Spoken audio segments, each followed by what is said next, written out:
In the 1960s, David Medalla decided to hike up Arthur's Seat.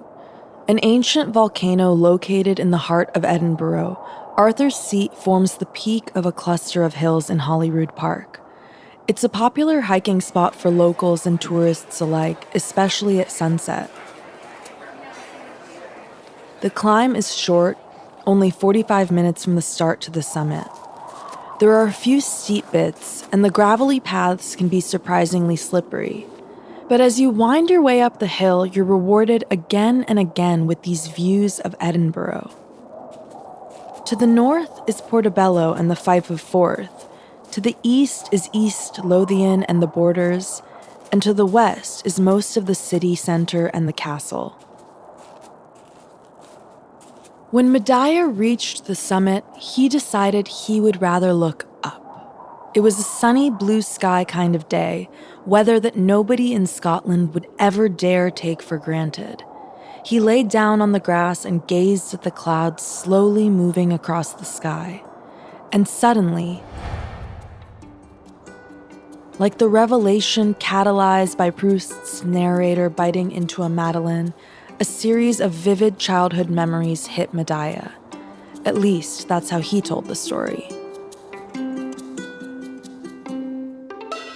I'm your host, Donna Honarpisheh, and this is ICA Miami's Tomorrow is the Problem. Each episode, we're exploring a different conceptual artist who teaches us to visualize the invisible, question the unquestionable, and unlearn what we thought we knew. We've covered Charles Gaines, Stanley Brown, and now, on our season finale, we will be talking about David Medalla. He was an artist who worked in a wide range of mediums: sculpture, painting, poetry, and performance art. Our first guest today is Jane England. I'll let her introduce herself. I'm an art historian and curator, and for several decades I've been the director of England & Co., the London gallery that I founded in the late 1980s. I also had an earlier career as a photographer, encouraged initially by David Medalla, I hasten to add. She was close friends with David Medalla and witnessed the evolution of his art up close. I think it's very hard to pin David down in terms of that his practice was very diverse. I mean, in a way, you can see his life as his work. He was a sort of catalyst with a gift for making things happen and who brought people together in a very creative way. Medalla was born in Manila in 1942 to a large and wealthy family. He was one of 17 children. His early childhood overlapped with the peak of the Second World War and the Japanese occupation of the Philippines. When he was 3, his home was destroyed during the Battle of Manila. After the occupation, Medalla's star began to rise. At the age of 11, he started to write poetry, which quickly achieved national recognition. A year later, he received a scholarship to attend a gifted writers program in New York. While there, he met Mark Van Doren, an English professor from Columbia University. Van Doren was so impressed, he arranged for Medalla to attend Columbia as a special student. He was only 12 years old. His young age, however, didn't hold him back. During his time in college, Medalla moved in high circles.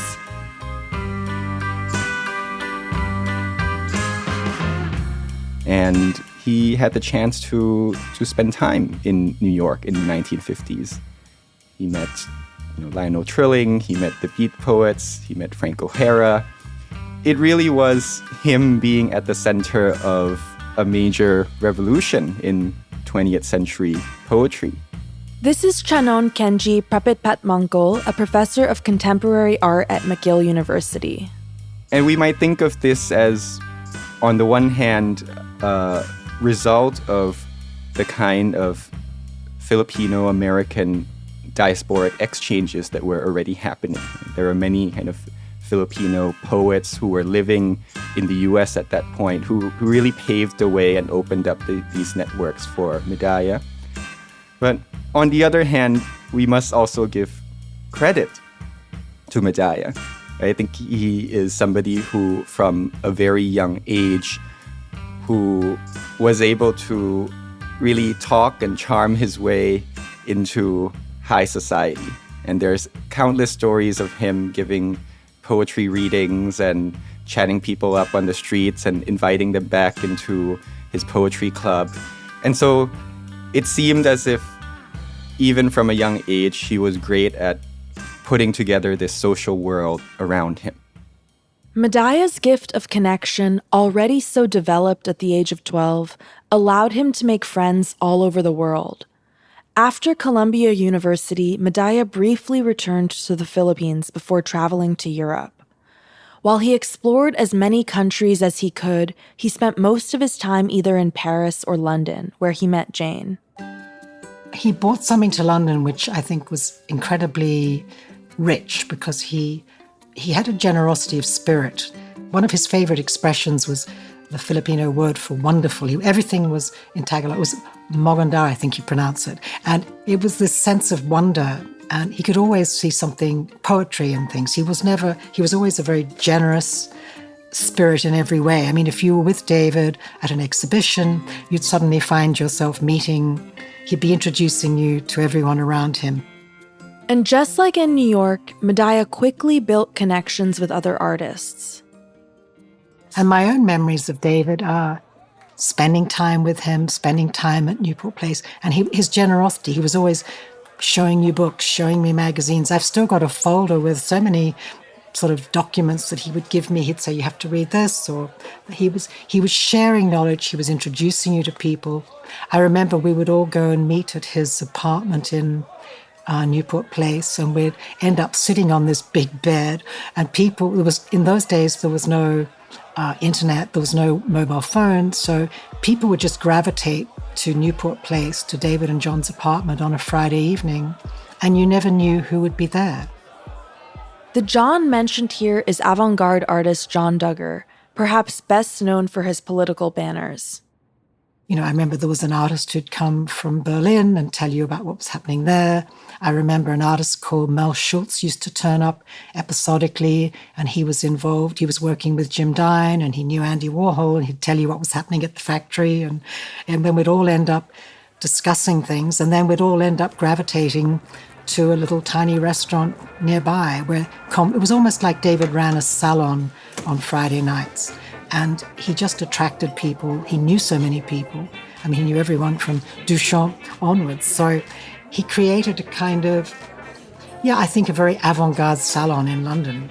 And, for a young art historian turning up in London and suddenly getting drawn into this world, it was, I regarded it as an extraordinary experience and felt very privileged to have been part of it, even if the sort of intense part of it was probably only for a couple of years. These inclusive, diverse salons were in stark contrast to British society at large in 1960s England. So Medalla arrives in Europe in a moment of high racial tensions. Right? He comes to France in the middle of France's war with Algeria. 1961 marks the Algerian massacre of pro-Algerian liberation fighters in Paris. Right? He moves to London, or really splits time between Paris and London at this time. And this is also a decade of transition in the UK, where you have the big wave of migration from the British Caribbean, what we usually call the Windrush generation. And that prompts a lot of daily reports of racial aggression, but also discrimination, which builds up to the 1965 Race Relations Act, which essentially makes it illegal to refuse to serve somebody on the basis of race. Right? So you can imagine that Medalla's entry into this world was one in which his appearance and skin color was definitely determinant to some degree of everyday experiences in the city. Medalla's experiences, however, were not representative of most artists of color. But at the same time, I think this is where an intersectional narrative is also important, right? That Medalla was also able to have access to some of the highest rungs of both Parisian and British society by way of his associations with various poets and intellectuals. So within Paris, he made the acquaintance of the philosopher Gaston Bachelard, who also introduced him to some big names, really, in French surrealism, Louis Aragon, but also people like Marcel Duchamp, who allegedly made an artwork for Medalla called the Medallic Object. So in this way, I think this is maybe the complexity of locating him in this context, where on the one hand, we could say that he was at the heart of privilege, yet on the other hand, I think that his daily experience precisely alerted him to the level of privilege that he had and perhaps the urgency with which he could do something with all these connections and access. During this time, Medalla began to expand artistically. Already an established poet, painter, and collage artist, Medalla decided to try sculpture. Inspiration struck him while cloud gazing at the summit of Arthur's Seat, the story I opened the episode with. I'll let Jane finish the story. And he said the clouds reminded him of two very different things, and they brought back a sort of two very vivid childhood memories. And one of them was a memory of the white bubbles in a delicious coconut dish that his mother used to make for him, which he loved as a child. And then on a macabre note, he said the clouds also reminded him of seeing a badly wounded soldier, a resistance fighter, during the Japanese occupation of the Philippines. And this man was found dying in the Medalla family garden. And David recounted that it was a really dramatic moment. He was a child and he saw bubbles of blood emerging from this man's mouth. And apparently it was this moment that inspired Medalla's Cloud Canyons, a series of kinetic bubble sculptures. He's sort of combining the horror and the beauty, which in a way informed the bubble machines and gives a different, if you think of those ideas, it changes the way one sees the bubble machines, which otherwise might be seen as a more scientific sort of experiment using foam to create something organic and flowing and beautiful. But there's actually a kind of a really dramatic poetry behind it and an evocative quality which otherwise one might not be aware of without knowing that background. Medalla's account of creating cloud canyons expanded over time to include recollections of seeing clouds through a plane window as he flew to New York for the first time, visiting a soap factory in France, and observing the suds in a Scottish brewery. And while these anecdotes are partially grounded in reality, Medalla was also known to infuse his narratives with fictions that were equally important to the stories he would tell. It's important to consider that the narrative about cloud canyons is part of the art. The sculpture is incomplete without it. And so the purpose of the origin story isn't necessarily truth per se, but how the details of narrative, whether real or imagined, enhance the piece.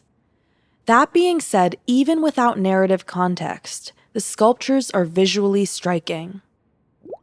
The cloud canyons are sculptures made using bubbles which emerge and they grow in an organic fashion and they sort of form wonderful shapes and they have this sense of movement. So they're kinetic, but they look quite solid at the same time. A small, hidden machine creates foam that moves up through clear plastic tubes. The foam slowly arcs in the air before falling to the ground and piling up at the base of the sculpture. The only thing consistent about cloud canyons is change. In any given moment, the exact silhouette of the piece is completely unique. The foam never forms the same shape twice. Rather than being auto-destructive, a work that deteriorates, Cloud Canyon series is auto-creative, a term coined by Medalla, meaning a work that self-generates. Cloud Canyons grows before the audience's eyes, constantly building itself into new and different shapes. Medalla was far from the only artist experimenting in kinetic sculpture in the 1960s. But something that set his work apart was his choice of materials. The bubble machines were cheap, made with metal, suds, and plastic. And according to Kenji, this was deliberate. But with Medalla, it seemed as if he was trying to make a kind of sculpture that would allow us to, yes, appreciate what is in front of us, but also keep open this space in the imagination that allowed it to fly away outside of the literal realm. And this seemed to have geo-economic implications as well, right? As somebody coming from a so-called third world country where access to, say, advanced technology or access to the resources that one would need to use to make expensive sculpture was not available. So how is it that this became also a politically coded strategy of saying, even without seemingly the means to pursue advanced technology or sculpture, we could still reclaim discourse or dialogue on technology and making and still make something out of it. Medalla encouraged the viewer to project their own imagination onto his sculptures. The experience of Cloud Canyons goes beyond the physical reality of sculpture, as we can derive meaning from the discursive and theoretical ideas around the sculpture, a fundamental aspect of conceptual art. Medalla once said, "I wouldn't call myself a sculptor, because a sculptor is one who shapes things out of what is there. I shape things more out of my head." And by using simple materials, Medalla challenged the assumption that technology as an art form was the sole domain of wealthy countries. He also challenged the assumption that technological advancement was antagonistic to the natural world, which was a popular narrative at the time. In Medalla's mind, technology could be used to enhance our experience of nature and re-enchant humanity with our environments. The notion of enchantment, I think, is key here in the sense that with a lot of kinetic art that was coming out in the 1950s and 60s, it's not unlike today where you have artists and designers who are trying to create spectacle, right? To create things that captivate. And in the realm of kinetic art, you might think of op art as one of those forms, the art of creating these optical illusions that would, shift as you walk around it, or that would generate different colors as you walk around it. And surely that was really impactful in terms of captivating attention. But many critics also looked at that kind of work and thought, this just seems to be putting us on a quicker cycle of consumerism, right? That we're trying to get bigger and larger and faster and better kinetic art, as one might think of it. And enchantment, I think, is a different kind of goal altogether, right, for Medalla, which is to say, with his interest in nature and in ecology, he was asking us maybe not how we would be kind of so obsessed with technology, but how technology could reopen a space for us to appreciate the natural world or to see the natural world in a different light. In the 1970s, Medalla's muse shifted. While his early works focused on the relationship between nature and technology, a fortuitous trip inspired Medalla to explore creation through community. We could say that Medalla's art practice takes a turn in the late 1960s. He was interested in kinetic sculpture, in poetry, in all of these things that we've talked about. By the late 1960s, he becomes interested really in Marxism and Maoism, which is on par with, I think, the intellectual trends of the time at that moment. He travels to China and comes back really a changed person. He becomes interested in a more collective model of artistic practice. And this is perhaps best reflected in his 1972 participation at Documenta 5 in Kassel, Germany. And for this exhibition, he and John Duggar, an American artist, created this pavilion that they called the People's Participation Pavilion, that had insertions of the bubble machines and the sand machines and all of these works from his past life, in a sense. But they were set within a context in which people's participation became the key, that he wanted people to come in and really scoop the foam up and do something with it. Or he set up this long banner that he invited people to then sew things on to kind of add to this collective craft/artwork that could be made together. The banner that Kenji described is perhaps Medalla's most famous work, A Stitch in Time. It's an example of participatory art, or art that directly engages the audience in the creative process so that artist and audience are seen as co-creators in the artwork's completion. In this kind of art making, the beginning and end of the work of art is unclear, as the final product is ongoing and dependent on the viewer's participation in creating the piece. Jane had the chance to participate in A Stitch in Time. I think for David, performance was a sort of integral part of his practice. And I think participation was an integral part of his practice. I mean, if you think of a work he made, one I saw very early on, and I saw in several iterations over the years, was Stitch in Time, which was a work which I think is a kind of work that'll live forever, in a sense, in constant iterations and reiterations. I saw it, I think it was the first time I saw it was in 1974 at Art Meeting Place.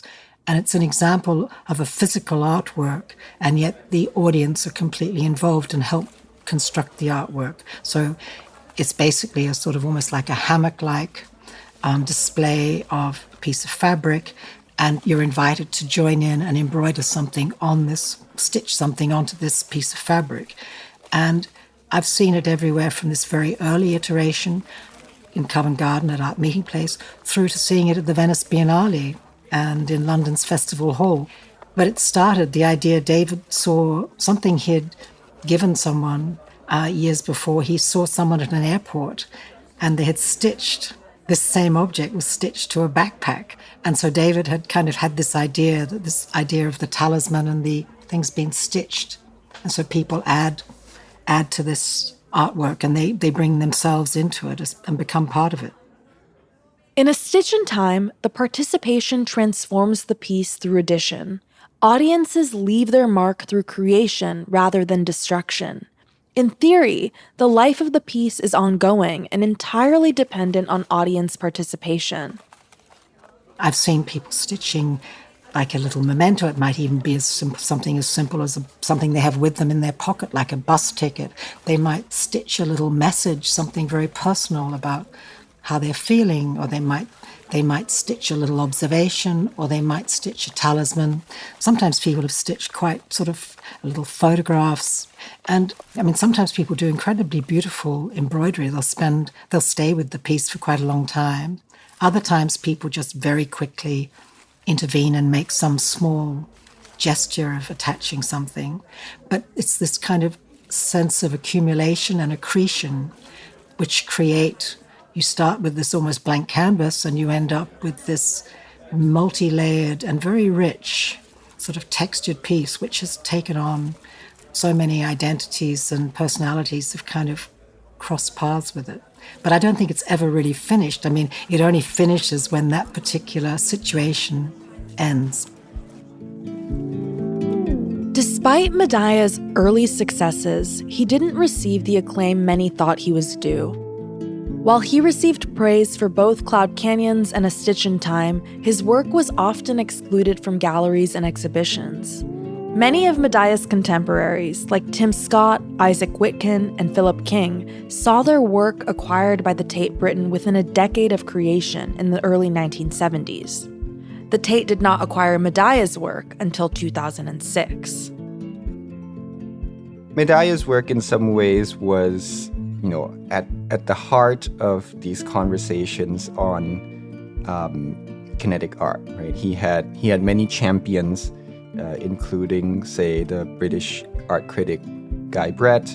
He also had champions in the realm of fellow artists, Lygia Clark, Elio Oitizca, who were both close friends of his. And in that way, it seemed as if Medalla was somebody who should have been collected by art institutions in the 1960s. And indeed, his work was floated up for acquisition then. But that did not come to be. I think this is where the question of reputation comes in the sense that despite, or perhaps precisely because of Medalla's meteoric rise and great success, there were critics of him both in the UK and in the Philippines who really perhaps saw him as a teller of tall tales, right? As somebody who really was very good at placing his work within this kind of elite circle of artists. So I think this is where, in a way, it's kind of a good reminder of the art world as ultimately a social world, right? A world in which the art does its work, but at the same time, reputation also comes in as a factor or in this equation. Part of that reputation may have come from the difficulty with categorizing Medalla's nationality. Medalla was an immigrant and an internationalist, and while he clearly had strong ties to the Philippines and the United Kingdom, he did not fit neatly into any national art historical category. Art critic Guy Brett once said, "Although he has worked in Britain for more than 30 years, Medalla is not readily received as belonging to the British, nor for that matter to the Filipino art world."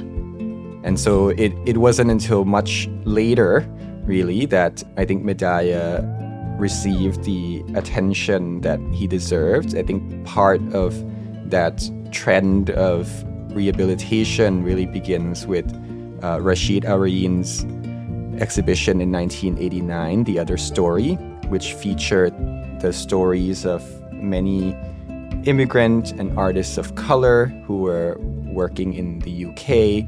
And from then on, I think this move to really open up the narrative of what counts as British art really allows for the reevaluation of Medalla's place within it, but also the place of many artists around him who were coming from different places around the world at that time.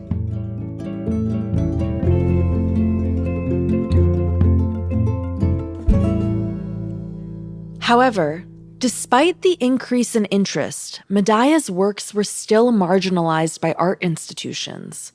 When the Tate Queer British Art displayed Cloud Canyons in a retrospective on British queer art, they placed the sculpture off to the side by the exit. Many attendees walked past Cloud Canyons without even noticing it. It's also worth noting that Medalla was the only non-white artist featured in that exhibit.